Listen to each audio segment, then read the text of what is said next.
Saint Hermas, du livre intitulé Le Pasteur. Alors une petite introduction avant de démarrer le livre.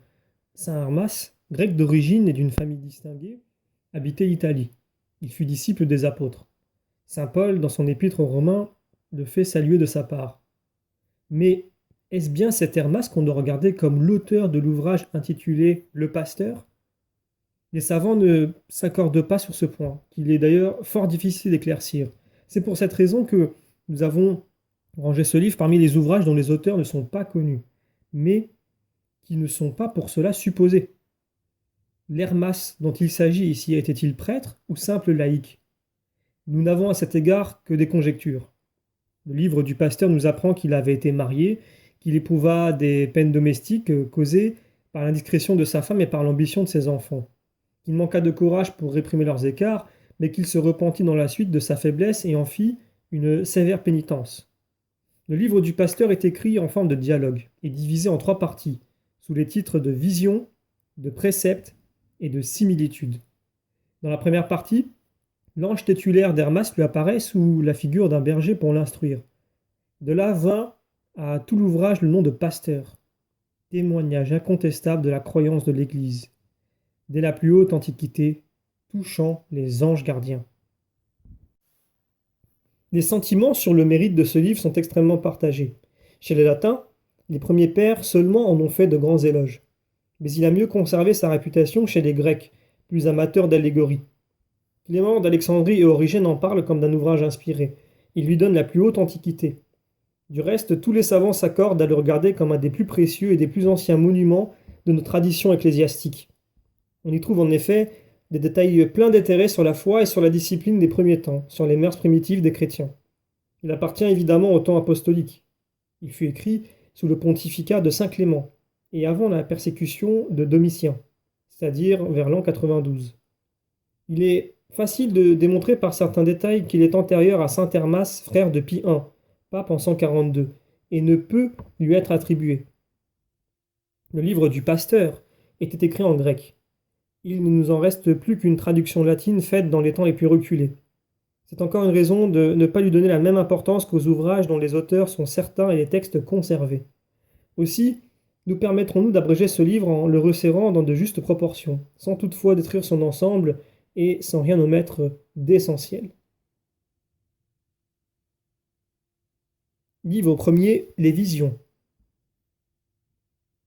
En ce temps-là, c'est-à-dire sous le pontificat de saint Clément, deuxième successeur du prince des apôtres, vivait à Rome un homme d'une piété singulière, le bon et simple Hermas, que saint Paul salue dans l'épître aux Romains.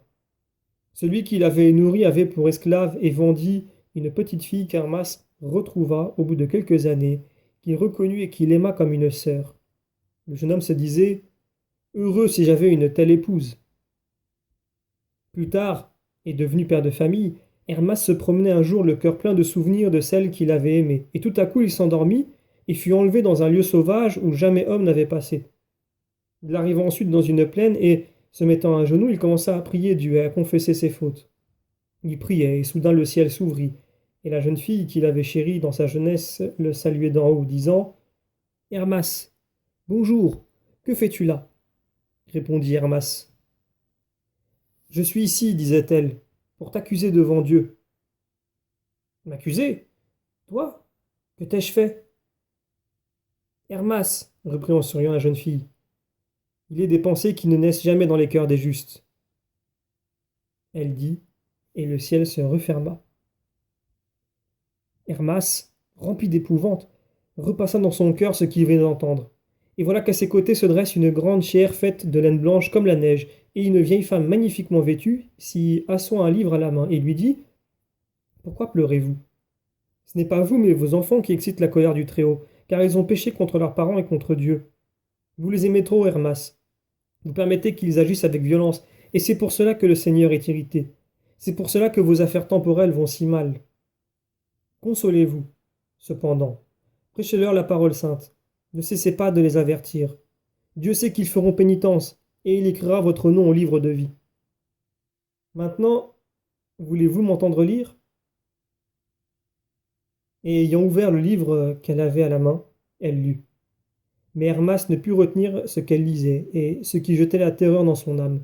Ces dernières paroles seulement se gravèrent dans son esprit. Voici le Dieu des vertus, qui par son invisible force et sa grande sagesse a créé le monde, qui par son conseil glorieux a environné de beauté sa créature, qui par la force de sa parole a affermi le ciel et fondé la terre sur les eaux, et par sa souveraine puissance a formé sa sainte Église qu'il a bénie. Voici qu'il transportera les cieux et les montagnes, les collines et les mers, et tout sera rempli de ses élus, afin qu'il accomplisse en eux sa promesse, après qu'ils auront observé avec respect et avec joie les lois du Seigneur, qu'ils reçurent avec une foi si pleine et si grande. Lorsqu'elle eut fini, elle se leva, et 4 jeunes hommes vinrent et emportèrent la chair à l'Orient. Alors elle appela Hermas, lui toucha la poitrine et lui dit: Ma lecture vous a-t-elle plu? Vos dernières paroles m'ont plu, répondit Hermas, mais les autres sont effrayantes. Mes dernières paroles sont pour les justes et les autres pour les apostats et les païens, répartit la vieille femme. Et soudain, 2 hommes apparurent qui la prirent sur leurs épaules et la portèrent là où était la chair à l'Orient. Et la vieille était contente, et en partant, elle disait: Courage, Hermas. L'année suivante, l'esprit enleva de nouveau Hermas dans le même lieu, et après qu'elle eut fait sa prière, elle vit encore cette même vieille, marchant et lisant un livre qu'elle lui donna à copier. Il écrivit lettre à lettre, sans pouvoir distinguer les syllabes. À peine eut-il fini que le livre fut arraché de ses mains, mais Hermas ne put voir par qui. Il jeûna et pria beaucoup pendant 15 jours, après lesquels le sens de cet écrit lui fut révélé. C'étaient encore des avis sur les péchés de ses enfants et de sa femme, qui étaient médisantes. Il lui était ordonné de les corriger, mais sans leur vouloir du mal pour le tort qu'ils lui avaient fait.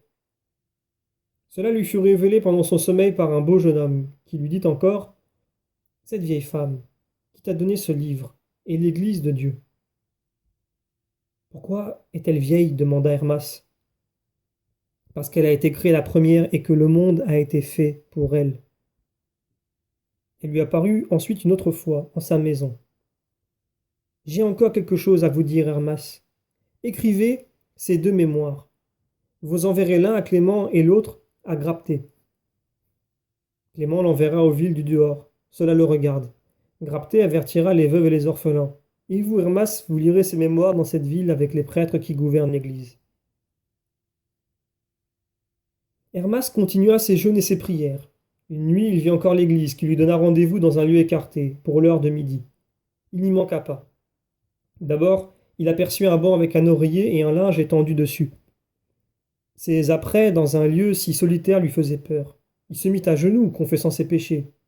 Cependant, l'Église arriva accompagnée de 6 jeunes hommes et, le touchant par derrière, elle lui dit: Hermas, ne prie pas tant pour tes péchés, et prie pour la justice, afin que ta maison y ait part. Et, le faisant lever, elle le prit par la main, le mena vers le banc et dit au jeune homme qui l'accompagnait: Allez, bâtissez. Ensuite, elle fit asseoir Hermas à sa gauche, la droite étant, dit-elle, réservée aux martyrs. Et elle lui montrait une grande tour carrée que les 6 jeunes hommes bâtissaient sur les eaux, avec des pierres carrées et luisantes, apportées les unes de la terre, les autres du fond de l'eau, par des milliers d'hommes, tous uniquement occupés à cela. Les pierres qu'ils tiraient du fond de l'eau étaient toutes taillées et joignaient si bien que la tour semblait d'une seule pierre. Mais parmi les autres, quelques-unes seulement étaient admises. On jetait le reste. Il y avait aussi, près de la tour, beaucoup de pierres, ou raboteuses, ou fondues, ou blanches et rondes, qui ne pouvaient servir, et entre les pierres qu'on jetait, les unes roulaient dans le chemin et de là dans des lieux déserts, d'autres dans le feu où elles brûlaient. Quelques autres roulaient jusqu'au bord de l'eau sans pouvoir jamais y tomber, si rapide et si précipitée que fut leur chute. Cette tour, Hermas, c'est moi, dit l'Église. Elle est bâtie sur les eaux régénératrices du baptême, par la foule innombrable des anges, sous la direction des premiers d'entre eux. Et quand le bâtiment sera achevé, ils feront tous ensemble un festin près de la tour pour glorifier le Seigneur. Elle a pour fondement les apôtres, les évêques, les docteurs, les prêtres et les diacres, qui s'acquittent de leur devoir avec sainteté. Les anges tirent pour la construire, les âmes des martyrs des eaux de la douleur, et celles des néophytes et des fidèles des terres de l'incrédulité. Celles qu'ils trouvent pures et saintes, ils les emploient. Celles qui ont péché et qui veulent faire pénitence, ils les placent auprès de la tour. Les unes sont raboteuses. Elles n'ont pas fidèlement gardé la vérité après l'avoir connue. Les autres sont fendues.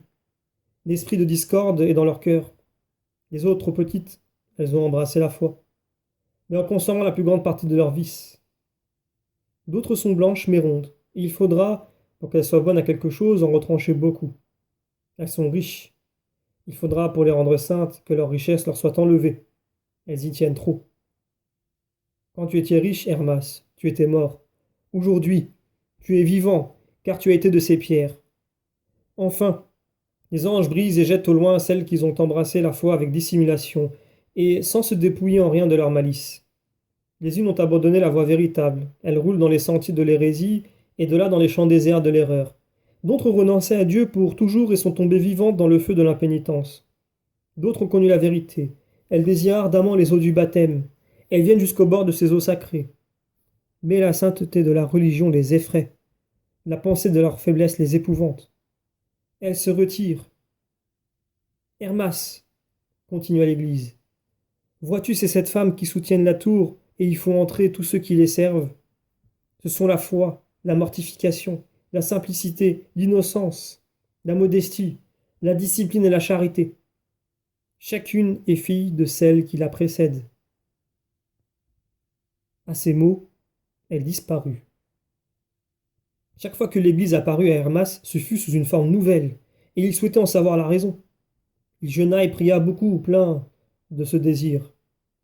Le jeune homme qui lui avait révélé le nom de la vieille femme vint enfin lui dire: Vous êtes faible et languissant, vous n'avez pas confiance en Dieu. Le soin de vos affaires temporelles vous rend triste et paresseux comme dans une vieillesse décrépite. Vous êtes infirme et demeurez toujours assis sans pouvoir bouger. Voilà pourquoi l'Église apparut d'abord sous la forme d'une femme tout à fait vieille, assise et immobile dans sa chair. Dieu a eu pitié de vous, il vous a donné un peu de force, il vous a guéri de vos infirmités. Voilà pourquoi l'Église apparut ensuite sous la forme d'une femme qui avait la chair et les cheveux d'une vieille, il est vrai, mais dont le visage était jeune, mais qui parlait debout et en riant. Dieu vous a comblé de bien, il a renouvelé vos cœurs. Il vous a fait asseoir sur le siège inébranlable de la sincère pénitence. Voilà pourquoi l'Église apparut la dernière fois, sous la forme d'une femme aux cheveux blancs. À la vérité, mais toute jeune et toute belle, pleine de douceur et d'une grande joie, assise sur un banc à 4 pieds. 20 jours après, Hermas se promenait seul dans un lieu solitaire. Il entendit tout à coup une grande voix. Elle disait: Courage, Hermas. Il vit ensuite de la poussière qui s'élevait de la terre au ciel. Ce sont des chevaux, pensa-t-il. Mais la poussière augmentait toujours. Il soupçonna quelque chose de divin, et bientôt, en effet, une bête grande, comme une baleine, et vomissant par sa bouche immense des sauterelles de feu, s'avança vers lui. Et elle marchait avec une impétuosité capable de renverser toute une ville d'un seul coup. Saisi de frayeur, Hermas se prit à pleurer et à prier le Tout-Puissant. Mais se rappelant la voix qu'il avait entendue, le courage lui revint. Et il alla lui-même vers la bête d'un pas intrépide. Dès qu'il approcha, elle se coucha par terre, et, tirant seulement un peu la langue, elle ne bougea point, qu'il ne l'eût dépassée tout entière. Il alla 30 pas plus loin, et là, il rencontra une jeune fille parée comme au sortir de sa chambre. Elle était vêtue de blanc et portait une mitre. Ses cheveux, qui étaient luisants, la couvraient tout entière. Hermas, plein de joie, reconnaît l'Église. Le Seigneur, lui dit-elle, a envoyé son ange Nigrin qui commande aux bêtes. Il a fermé la gueule à celle-ci, de peur qu'elle ne te dévorât. Va donc, et raconte les merveilles de Dieu à ses élus. Cette bête est la persécution qui doit venir. Qu'ils aient confiance, s'ils veulent. Ce ne sera rien. Elle parlait encore, et un grand bruit se fit, et Hermas regarda derrière lui, car il eut peur. Il lui semblait que la grande bête était là, qui revenait. Il ne vit rien, mais quand il retourna la tête, il n'y avait plus de jeune fille. Livre second, les préceptes. Hermas venait de prier, et il s'était assis sur son lit. Un homme vénérable, en habit de pasteur, avec un manteau blanc, une panière sur l'épaule, un bâton à la main, entra dans sa chambre, et l'ayant salué, lui dit: Je suis envoyé par l'ange qui t'est apparu pour habiter avec toi le reste de tes jours. Qui es-tu? Dit Hermas, craignant qu'il ne fût venu pour le tenter. Je connais celui à qui cet ange m'a confié. Tu ne le connais pas, car c'est moi. À ces mots, il change de figure, et aussitôt Hermas le reconnaît. Son cœur se trouble, car il lui avait parlé sans réflexion, mais l'ange, l'ayant rassuré, Écris, lui dit-il, mes préceptes et mes similitudes. Hermas écrivit. Croyez en un seul Dieu créateur, conservateur et maître de toutes choses. Deuxièmement, ne dites jamais de mal de personne. N'écoutez pas ceux qui en disent. N'ayez aucune foi à leurs paroles. Donnez à tout pauvre indistinctement. Ceux qui reçoivent rendront compte de ce qui leur est donné. Troisièmement, fuyez le mensonge. Mentir, c'est nier le Seigneur. Quatrièmement, soyez chaste. L'adultère est égal dans l'homme et dans la femme. Que celui qui a péché fasse pénitence. La pénitence est une grande sagesse. Si l'un des époux meurt, les secondes noces sont permises à celui qui survit, mais il acquiert une grande gloire devant Dieu s'il demeure seul. Cinquièmement, ne soyez point inquiets. Quand l'inquiétude aperçoit un homme ou une femme au cœur vide et chancelant, elle se jette dans ce cœur, qui se remplit d'amertume pour la moindre chose, pour la nourriture, pour une parole, pour un accident, pour un ami, pour une dette, ou d'autres vanités semblables. L'égalité d'âme, au contraire, est puissante et forte. Elle a une grande vertu. Toujours à l'aise, elle est dans la paix, se réjouissant et glorifiant Dieu en tout temps et avec douceur. L'inquiétude et l'Esprit Saint ne peuvent demeurer dans le même vase. Comment cet esprit de douceur habiterait-il avec l'esprit de malice? Il se retire et alors, vide de l'Esprit Saint, l'homme se remplit d'esprits méchants. Les pensées mauvaises l'aveuglent. Laissez donc l'inquiétude et vivez dans l'égalité d'âme. Sixièmement, lorsqu'il viendra dans votre cœur, le bon ange vous parlera de la justice, de la pureté, de la chasteté, de la bienfaisance, du pardon, de la charité, de la piété. Il le remplira d'une douceur ineffable, il vous donnera la paix. L'ange mauvais vous amènera au contraire d'inquiétude et l'amertume. Il ne vous parlera que de richesse, de festin, d'honneur, de tout ce que vous n'avez point. Repoussez ces suggestions perfides. Écoutez votre bon ange. Septièmement, il faut craindre Dieu. Il ne faut pas craindre le démon. Dieu seul est fort, le démon n'a aucune force. Qui craint Dieu est plus fort que lui. Huitièmement, vous devez non seulement vous abstenir de tout mal, mais encore faire le bien et pratiquer toutes sortes de bonnes œuvres. Neuvièmement, demandez à Dieu avec confiance. Croyez qu'il accordera ce que vous demandez. Croyez, n'en doutez pas. Si votre prière n'est pas exaucée, attribuez-le à vos péchés ou dites-vous que c'est une épreuve. Mais sur toute chose, ne cessez pas de prier. Vous recevrez tôt ou tard. Le manque de confiance fait beaucoup de mal. Fils du démon, il a déraciné la foi de plusieurs qui étaient pourtant fidèles et forts. Dixièmement, les païens ont de faux prophètes qui leur répondent suivant leurs désirs. Quelquefois aussi ils disent la vérité car le démon les inspire pour faire tomber les justes.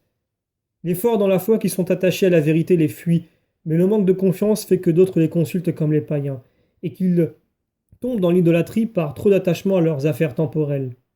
Car c'est là-dessus que ces hommes les interrogent. Le manque de confiance et l'inquiétude ont pour sœur la tristesse. Bannis-la de ton cœur. L'Esprit de Dieu ne peut la souffrir. Le vin où l'on a mis du vinaigre n'a plus le même goût. La prière, mêlée de tristesse, ne monte plus aussi pure vers le Très-Haut. Que ton âme soit toujours dans la joie. La joie est agréable au Seigneur. Onzièmement, l'esprit terrestre fuit l'église des vivants. Il parle dans les lieux cachés aux hommes qui manquent de confiance. Il les charme car il prophétise suivant tous leurs désirs. Ne l'écoute pas. Tu le reconnaîtras à ses œuvres. Prends une pierre, jette-la en l'air. Remplis d'eau un verre, jette-le en l'air. Crois-tu que la pierre ou l'eau parviennent jamais jusqu'au ciel? Un grain de grêle est fort petit et pourtant, s'il tombe sur la tête d'un homme, il lui fait mal. Qu'est-ce qu'une goutte d'eau? Et pourtant, elle creuse le rocher sur lequel elle tombe. Tu le vois, ce qui part de la terre n'a aucune force. Mais la moindre chose en a beaucoup quand elle vient du ciel. Douzièmement, l'Esprit de Dieu est humble et paisible. Il ne parle pas à l'homme quand l'homme veut, mais quand Dieu veut. On reconnaît au contraire l'esprit terrestre, vain, sans sagesse et sans force, en ce que celui qui l'agite s'élève et affecte la première place. Il est importun, parleur, vivant dans la mollesse et les plaisirs. Il se fait payer et ne devine point sa récompense. Sans récompense. Un prophète de Dieu n'agit pas ainsi. Tu les distingueras donc à leurs œuvres. Le prophète de Dieu suit les bons désirs. Le faux prophète n'écoute que les désirs mauvais. Fuis les désirs mauvais. Arme-toi contre eux de la crainte de Dieu. La crainte de Dieu amène les bons désirs, qui chassent tous les autres de notre âme. Le pasteur, ayant donné ces 12 préceptes à Hermas, lui recommanda de les mettre en pratique. Mais un homme le peut-il s'écria Hermas. À ces mots, le pasteur changea de visage, et sa colère était si terrible que personne n'eût pu supporter son regard. Ces commandements sont faciles, reprit-il, mais tu ne garderas point, si tu te mets dans l'esprit qu'on ne peut les garder. Et si tu y manques, tu ne seras point sauvé, ni toi, ni tes enfants, ni ta maison. Je te le dis. Mais, voyant le trouble et l'épouvante d'Hermas, il se mit aussitôt à lui parler avec plus de douceur et de gaieté. Insensé, ne vois-tu pas que le Tout-Puissant a donné à l'homme l'empire sur les créatures et la force de faire ce qu'il lui prescrit? Mais le diable, disait Hermas, n'a-t-il pas aussi puissance sur l'homme? Il n'en a aucune sur les serviteurs de Dieu qui croient en lui de tout leur cœur. Le diable peut les combattre, il ne peut les vaincre. Ne le craignez donc pas, mais craignez le Seigneur. Comprenez que rien n'est plus facile que sa loi, que rien n'a plus de douceur, plus de mansuétude, plus de sainteté. Tournez-vous donc vers lui, faites pénitence et il guérira vos infirmités. Il vous donne tout pouvoir contre le démon. Purifie ton cœur si tu veux garder les commandements que je t'ai donnés. Ceux-là les garderont qui sauront purifier leur cœur de tous les vains désirs du siècle, et ils vivront en Dieu. Livre troisième. Les similitudes. Le pasteur dit à Hermas, « Savez-vous, serviteur de Dieu, que vous êtes en voyage et que votre patrie est loin de ce monde? Mais si vous n'ignorez pas quelle doit être votre demeure, pourquoi achetez-vous ici des champs? Pourquoi préparez-vous des festins? Pourquoi bâtissez-vous des palais? Pourquoi vous inquiétez-vous de tant de choses superflues et vaines? Qui achète ici-bas ne pense pas à revenir dans son pays. Ô insensé, ô homme misérable et sans confiance! Il ne comprend pas qu'en ces lieux, tout lui est étranger et appartient à d'autres. Le roi de la patrie te dit, sois soumis à mes lois ou sors de mon royaume. Que feras-tu? La loi qui régit ta patrie, tu la connais. La voudrais-tu nier à cause de tes champs et de tes richesses? La nier à la bonne heure? Mais un jour tu voudras revenir dans ta patrie, et alors on refusera de te recevoir, on te chassera. Vois donc, tu es en voyage. N'achète que ce qui est nécessaire à tes besoins, que ce qui te suffit. Sois prêt, afin d'obéir au souverain lorsqu'il t'appellera pour aller dans ta patrie, jouir du bonheur et de la paix sous ses lois ineffables. Hermas se promenait un jour dans la campagne. Il vit une vigne et un orme, et s'arrêta pour les considérer. Le pasteur lui apparut pendant qu'il les regardait. Cette vigne, dit-il, porte beaucoup de fruits. L'orme n'en donne pas. Mais si elle n'était appuyée sur lui, la vigne elle-même n'en produirait que fort peu. Et celui qu'elle produirait ne vaudrait rien, rampante comme elle le serait sur la terre. Ainsi, comme elle ne peut avoir du fruit en abondance et de bonne qualité qu'avec son appui, l'orme n'est pas moins fécond que la vigne. Celui qui est dans l'opulence est pauvre ordinairement aux yeux du Seigneur, car ses trésors le détournent de Dieu, et sa prière est courte, faible, sans aucune vertu. S'il donne au pauvre ce qui lui est nécessaire, le pauvre qui est riche aux yeux du Seigneur, et dont la prière est puissante, le pauvre prie pour lui et Dieu l'exauce. Ainsi, le riche, l'ayant pris pour soutien, ils sont tous deux féconds devant le Très-Haut, l'un par l'aumône, l'autre par la prière.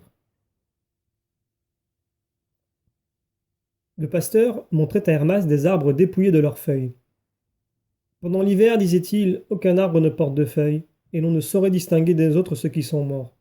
En ce monde, on ne peut distinguer les justes des hommes pervers.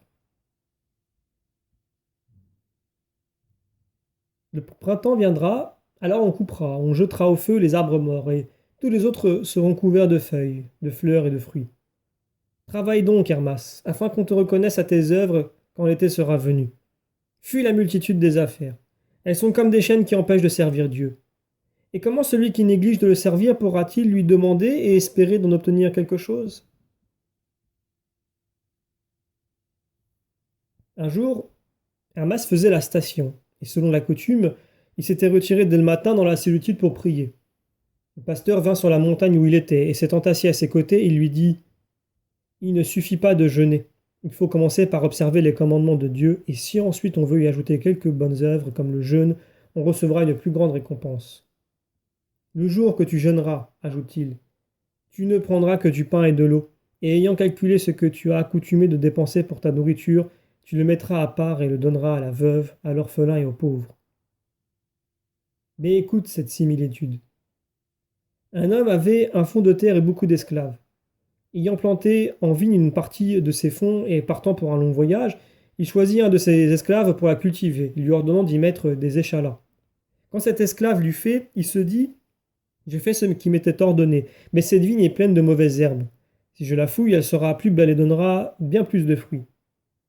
À son retour, le maître, ayant vu sa vigne, non seulement garnie d'échalas, mais encore entourée d'un fossé et délivrée de toutes mauvaises herbes, en ressentit une grande joie, et faisant appeler son fils et ses amis, il leur dit: Voyez ma vigne. J'avais promis la liberté à cet esclave s'il exécutait mes ordres. Il a fait beaucoup plus. Je veux le déclarer co-héritier de mon fils. Quelques jours après, ayant ses amis à dîner, il envoya des mets de sa table à cet esclave, qui s'empressa de les partager aussitôt avec ses compagnons. Le maître sut le fait et le raconta à son fils et à ses amis, qui l'exhortèrent alors vivement à exécuter le projet dont il leur avait fait part. Je ne comprends pas cette similitude, disait Hermas. La terre, répondit le pasteur, est le domaine du Créateur de toutes choses, et son Église est la vigne qu'il a plantée, dont il a confié le soin à son Fils, lui commandant d'y envoyer des ministres pour gouverner son peuple. Et non seulement ce divin Fils, qui a pris la forme d'esclave et qui a beaucoup travaillé et beaucoup souffert pour expier les péchés des hommes, a envoyé des ministres dans la vigne du Seigneur. Il a encore arraché des âmes des serviteurs de Dieu tous les vices, toutes les mauvaises passions. Il a fait plus. Il leur a montré le chemin de vie en leur donnant les viandes célestes, nourriture de l'intelligence, les commandements qu'il avait reçus de son Père. Et le Père a appelé l'Esprit Saint et les anges, et leur montrant l'ouvrage du Sauveur, il leur a demandé s'il ne fallait pas donner à son corps si pur, si saint, si soumis à l'âme, si obéissant à Dieu, quelque récompense immortelle. Et cela doit t'apprendre, Hermas, à conserver ton corps exempt de toute souillure, afin qu'il reçoive aussi l'immortalité. Qu'il souille son corps, qui souille son corps, souille son âme, car ils sont indissolublement unis. Conserve-les donc purs l'un et l'autre, si tu veux vivre en Dieu. Un jour, le pasteur apparut à Hermas, et l'ayant amené dans la campagne, il lui fit voir un jeune berger en habit de fête, de couleur écarlate, dont les nombreux troupeaux étaient comme dans l'ivresse, bondissant de contentement et courant çà et là, tout transportés de joie. Et ce troupeau semblait causer à ce berger une grande satisfaction, et il marchait au milieu de ses brebis, et l'allégresse était peinte sur son visage. Ils allèrent ensuite un peu plus loin et virent un autre berger, haut de stature, à l'aspect repoussant, vêtu d'une peau de chèvre toute blanche, avec la panetière sur l'épaule, tenant d'une main un bateau noueux, de l'autre un fouet. Ce berger s'empara de quelques brebis échappées au premier berger, et les poussait aussitôt à coups de fouet et de bâton, sans les laisser respirer un moment dans des lieux escarpés et sauvages, couverts de ronces et d'épines. Le premier berger, dit le pasteur à Hermas, est le démon des plaisirs, de la mollesse et de la volupté. Le second berger est l'ange du châtiment. Et quand il a rendu ses brebis meilleures, elles me sont confiées à moi, l'ange de la pénitence. Quelques jours après, Hermas courait dans ces mêmes lieux où il avait vu le démon de la volupté et l'ange du châtiment. Que veux-tu, Hermas dit le pasteur qui lui apparut soudain. Je venais vous prier, répondit Hermas humblement, de faire sortir de ma maison l'ange du châtiment, car il me tourmente. Cela t'est nécessaire, Hermas, non pas à cause de tes péchés, mais à cause des péchés de ta famille. Les membres peuvent-ils s'ouvrir si le chef ne s'ouvre pas? Et quel chef ne souffre pas quand ses membres souffrent? Ta famille a commencé de faire pénitence, je le sais, mais la peine ne cesse aussitôt que la pénitence a commencé. Dieu ne nous fait grâce que lorsque nous avons beaucoup souffert, et souffert pour l'amour de son nom. Cependant, je prierai l'ange du châtiment de te traiter avec plus de douceur, mais supporte-le avec patience et persévère dans l'humilité. Le pasteur montra à Hermas un saule qui couvrait de ses rameaux les plaines et les montagnes, et à l'ombre duquel venaient s'asseoir tous ceux qui étaient appelés au nom du Seigneur. Un ange d'une grande beauté se trouvait près de ce saule, coupant avec une grande faux ses branches qu'il distribuait à la multitude. Chacun reçut un petit rameau, d'une coudée de long à peine. Et cependant l'arbre était toujours entier, et tel qu'Hermas l'avait vu d'abord, ce qui le remplissait d'étonnement et d'admiration. L'ange, ayant posé sa grande faux, appela par ordre tous ceux auxquels il avait demandé, à qui il avait donné des branches, et leur ordonnant de les lui montrer, il les examinait attentivement. Les unes étaient desséchées, pourries et comme rongées des vers, d'autres desséchées seulement, et d'autres seulement desséchées à moitié, d'autres à demi desséchées et fendues en tous sens, d'autres une moitié desséchée, l'autre moitié toute verte, d'autres desséchées aux deux tiers et le troisième encore vert, d'autres vertes aux deux tiers, le troisième déjà sec, et d'autres toutes vertes mais fendues en tous sens et le bout déjà sec, d'autres au contraire toutes sèches mais le bout encore vert. Et l'ange fit ranger en troupes séparées ceux dont les branches étaient dans ces différents états. D'autres avaient leurs rameaux tels qu'ils les avaient reçus, tout verts. Et l'ange en ressentit une grande joie car c'était le plus grand nombre. Des rameaux de plusieurs non seulement étaient verts, mais encore remplis de bourgeons, et l'ange en était ravi. Plusieurs avaient leurs rameaux non seulement verts et remplis de bourgeons, mais encore de fleurs et de fruits. Et le bonheur était peint sur leur visage. L'ange du saule et le pasteur en étaient transportés d'allégresse, et le pasteur fit apporter des couronnes de palmiers, et les leur donna, et il les fit entrer dans la tour. Il fit aussi entrer dans la tour ceux dont les branches avaient des bourgeons, après leur avoir donné à chacun un seau et une robe blanche. Et il fit encore entrer dans la tour, revêtus d'une robe blanche, ceux qui avaient conservé les rameaux tels qu'ils les avaient reçus. Cela fait, il dit au pasteur, « Je m'en vais. Pour toi, prends sous ta garde ceux qui n'ont pu entrer dans leur tour. Examine leurs rameaux encore une fois et envoie à chacun dans le lieu qu'il mérite. Si quelqu'un se trompait, je l'éprouverai sur l'autel. » Lorsqu'il fut parti, le pasteur dit à Hermas, « Plantons toutes ces branches, elles reverdiront peut-être, le saule est si vivace. » Et il les planta, et il les arrosa de telle sorte que l'eau les couvrait. Au bout de quelques jours, il revint avec Hermas dans ce même lieu, et lui ayant fait mettre un linge blanc autour du corps, « Appelle, lui dit-il, ceux dont les branches ont été plantées, que chacun arrache la sienne et me l'apporte. » Ils vinrent dans le même ordre que la première fois. Ceux dont les branches avaient été trouvées sèches et pourries les premiers, et ainsi de suite, et le pasteur faisait séparer des autres ceux dont les branches étaient devenues meilleures. Les unes avaient reverdi, les autres n'avaient plus de fente, d'autres avaient des bourgeons et même des fruits. Et le pasteur était dans la joie, et il disait à Hermas, « Je te l'avais bien dit, la saule est vivace. » Ce saule est la loi de Dieu donnée à toute la terre, et à l'ombre de laquelle se repose la multitude des croyants, gouvernés par Michel, qui connaît et qui éprouve ceux qui l'accomplissent. Les martyrs reçoivent des couronnes et entrent dans la cité céleste. Ceux qui ont confessé la foi, mais qui ne sont pas morts pour elle, y entrent aussi avec un sceau et une robe blanche. Et la foule des justes qui ont observé les commandements de Dieu y entre encore comme eux, vêtus de blanc. Quant à ceux qui ont péché, Dieu ne les rejette pas aussitôt. Il les arrose des eaux de la pénitence, et malheur à ceux qui n'en profitent pas. Mais bienheureuses les âmes qui reverdissent dans les eaux salutaires et s'y couvrent de bourgeons et de fruits. L'ange de la pénitence, voyant qu'Hermas avait écrit ses préceptes et ses similitudes, lui dit, « Je te montrerai maintenant ce que t'a fait voir l'ange qui t'est apparu sous la forme de l'Église, et qui est le Fils de Dieu. Il n'a pas voulu se révéler à toi dans toute sa gloire. Tu n'étais pas assez fort pour en supporter l'éclat. C'est lui qui m'envoya dans ta maison. » À ces mots, il enleva Hermas en Acardie sur une hauteur. Et de là, il lui montre une grande plaine entourée de 12 montagnes de diverses formes, au milieu de laquelle s'élevait une pierre énorme, beaucoup plus haute que toutes ces montagnes et assez forte pour porter l'univers. Cette pierre semblait fort vieille, mais elle avait une porte toute neuve qui venait d'être sculptée et qui, au grand étonnement d'Hermas, qu'elle éblouissait, rayonnait comme le soleil. Autour de cette pierre étaient 12 vierges. 4 surtout étaient belles et se tenaient aux 4 angles de la porte. Les autres étaient très belles aussi. Bientôt arrivèrent 6 hommes d'une haute taille et dont la vue inspirait le respect, et ces 6 hommes en commandaient une multitude d'autres, tous grands et forts, et il leur ordonnait de bâtir une tour sur cette porte. Et toute cette multitude se mit à bâtir. Et ils tirèrent d'une eau profonde qui était là 10 pierres carrées et polies que les 12 vierges prirent l'une après l'autre. Et elles les faisaient passer par la porte pour bâtir, et elles les disposaient de manière que les plus fortes étaient aux 4 angles, les autres par côté. Ces 10 pierres remplirent toute la tour de la porte, qui fut ainsi le fondement de tout l'édifice.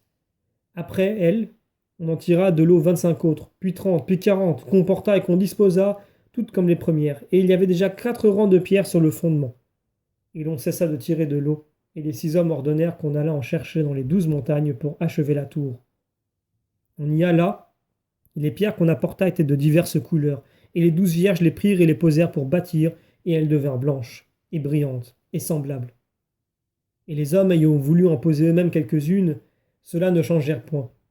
Elles produisaient à l'œil un mauvais effet, et les 6 hommes s'en étant aperçus les firent ôter, et ils défendirent que personne n'en posa aucune, ordonnant qu'on les portât toutes aux 12 vierges, afin qu'elles-mêmes les posèrent. Voilà ce qui fut fait ce jour-là, et la tour n'était pas encore finie. Et cependant les 6 hommes ordonnèrent aux autres d'aller prendre un peu de repos. Et, recommandant aux vierges de rester pour garder la tour, ils se retirèrent eux aussi. Hermas et le pasteur en firent autant, et revenant au bout de quelques jours, ils ne virent que les 12 vierges. Et bientôt parut une multitude immense, et au milieu de cette multitude, un homme si grand, qui dépassait la tour de beaucoup. Et près de cet homme, les 6 qui avaient présidé à la construction du bâtiment et tous ceux qui y avaient travaillé, et plusieurs autres qui semblaient puissants et élevés en dignité. Les 12 vierges furent au-devant de cet homme, et elles l'embrassèrent, et elles marchaient à ses côtés. Et il examinait le bâtiment avec attention, et il touchait les pierres de la main et les frappait d'une baguette qu'il portait. Et quelques-unes devenaient noires comme de la suie, d'autres prenaient une couleur incertaine, ni noire ni blanche. D'autres se couvraient d'aspérité, joignaient mal. D'autres avaient des taches noires. Elle les fit ôter et ordonna que, descendant près de la tour, on mit à leur place des pierres d'un champ qui était auprès. Elles étaient brillantes et carrées, et elles furent toutes portées aux vierges et employées à la construction, sauf quelques-unes qu'il eût été trop long de préparer, parce qu'elles étaient toutes rondes et fort dures.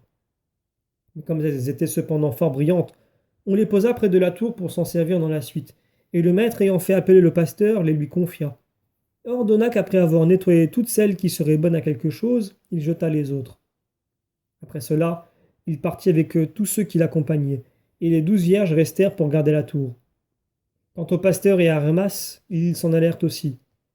Mais étant revenu au bout de 3 jours, le pasteur examina les pierres qui lui avaient été confiées, puis jetit celles qui n'avaient point changé et porta les autres aux 12 vierges qui s'en servirent pour bâtir, mettant les plus petites et les plus faibles dans le milieu du mur.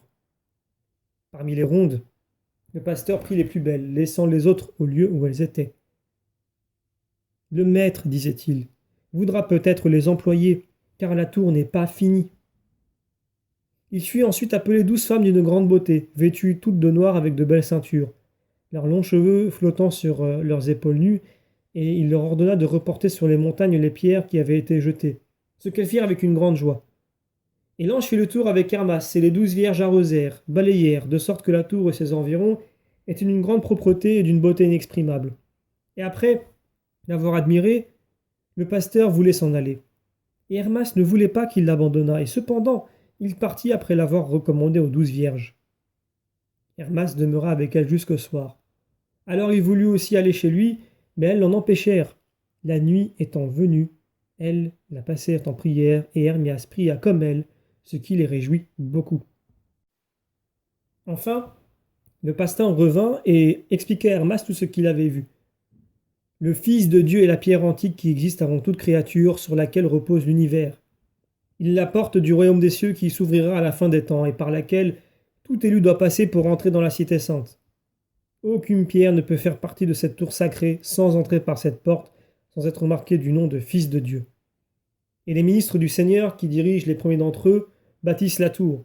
Et le Sauveur arrive accompagné de la foule des anges pour examiner leur travail, et nul ne fera partie de l'édifice s'il n'est porté par les 12 vierges qui sont la foi, la mortification, la force, la patience, la simplicité, l'innocence, la chasteté, la paix, la vérité, l'intelligence, la concorde, la charité. Et quelques-uns de ceux qu'elles porteront et qu'elles auront revêtus de leurs vêtements se laisseront après cela séduire par les 12 femmes noires qui sont la perfidie, l'intempérance, l'incrédulité, la volupté, la tristesse, la malice, la débauche, la colère, le mensonge, la folie, la vanité, la haine. Et s'ils ne font pénitence, ils ne pourront servir à la construction de la tour. Les saints du premier siècle de ce monde forment la première assise de la tour. les saints du second la deuxième, les prophètes la troisième, les apôtres et les prédicateurs du Fils de Dieu la quatrième. Ces derniers n'avaient pas besoin de descendre dans l'eau pour être sauvés, car ils avaient reçu ici-bas les eaux du baptême. Et pourtant, ils sont descendus dans l'eau pour en retirer les premiers, leur donner le sceau du baptême et leur prêcher le Fils de Dieu. Les autres assises de la tour sont formées de pierres prises dans les 12 montagnes, c'est-à-dire dans toutes les nations de l'univers. Et toutes ces âmes deviennent semblables, car la loi du Seigneur les transforme et leur donne à toutes un même esprit. Cependant, plusieurs de ces âmes se gâtent et deviennent pires qu'auparavant, car celui-là est bien plus coupable qui pêche après avoir reçu la grâce de la vérité. Le champ d'où l'on tire des pierres blanches et luisantes pour remplacer les mauvaises est le champ de ceux qui croient, et quelques-unes de ces pierres sont rondes. Il faut les rendre carrées pour qu'elles deviennent propres à la construction. Il faut retrancher de leur richesse à ceux qui y sont trop attachés. Mais il est des pierres si dures qu'on les brise en les façonnant. Oh, vous tous que rien n'éloigne du Seigneur, vous êtes bien heureux. C'est moi, c'est l'ange de la pénitence qui vous le dit et vous le jure. Mais malheureux aussi, et bien méprisable, quiconque s'éloigne de lui. Malheureux surtout le pasteur dont le troupeau s'égare, qu'il ne dise pas « Mon troupeau se révolte et m'entraîne ». Jamais troupeau n'a gouverné son berger. Cependant, faites pénitence, et vous pourrez être employé à la construction de la tour. Je pourrai vous purifier et vous tailler moi-même. Hermas avait écrit ces similitudes. L'ange qui l'avait confié au pasteur vint dans sa maison, monta sur son lit, et le pasteur s'assit à sa droite. Hermas, dit-il, je t'ai confié à cet ange qui a sur tout l'univers le pouvoir de la pénitence. Si tu veux être heureux, mets en pratique ses commandements. Prêche-les aux autres afin qu'ils se repentent et se convertissent. Ceux qui les observent seront sauvés, les autres mourront. Mais parce que tu ne pourrais absolument rien sans les 12 vierges, je les enverrai dans ta maison et je les ordonnerai d'y rester. Cependant, purifie-la, car la moindre souillure les mettrait en fuite. Et alors, cet ange le remit de nouveau entre les mains du pasteur, et il fit venir les 12 vierges dans sa maison. Et il renouvela ses exhortations à Hermas, lui recommandant sur toute chose de secourir ceux qui sont dans le besoin. Le besoin, disait-il, cause le désespoir, et celui-là est bien coupable qui, pouvant arracher ses frères à un si grand mal, ne le fait pas. Et puis, l'ange se leva et disparut avec le pasteur et les vierges, promettant cependant que les vierges et le pasteur reviendraient bientôt dans la maison d'Hermas.